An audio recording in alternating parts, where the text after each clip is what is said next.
Câmara de Vereadores de Caxias do Sul realizou sessão solene em homenagem aos 35 anos da Sociedade Caxiense de Automóveis Antigos. A entidade é reconhecida pelo trabalho e preservação da memória automobilística e pela promoção de eventos que valorizam a cultura dos veículos antigos na cidade. A homenagem foi proposta pelo vereador Aldonei Machado e reuniu autoridades, representantes da sociedade e convidados do plenário legislativo. A SCAR nasceu com um propósito simples, porém profundamente significativo: reunir apaixonados por automóveis antigos e preservar a história de cada veículo que cada veículo carrega consigo.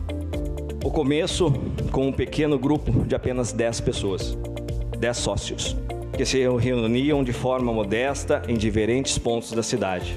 Transformou-se, ao longo dos anos, em uma entidade sólida, respeitada e conhecida em todo o país.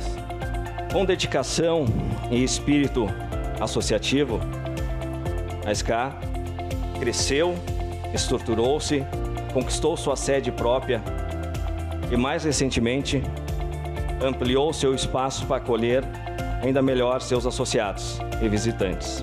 E hoje, já com mais de 120 membros, o clube se destaca não apenas pelos números, mas sobretudo pela qualidade de suas ações e pelo forte espírito de união que a sustenta.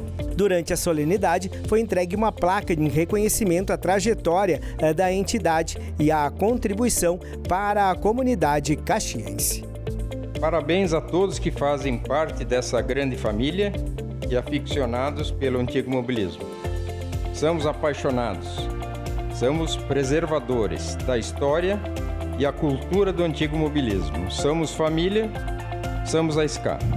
Viva a SCAR! Fundada há mais de 3 décadas, a Sociedade Caxiense de Automóveis Antigos promove encontros, exposições e ações que mantêm viva a história sobre rodas. A sessão solene foi realizada no plenário da Câmara de Vereadores, foi presidida pelo vereador Pedro Rodrigues e está disponível na íntegra no YouTube da TV Câmara Caxias.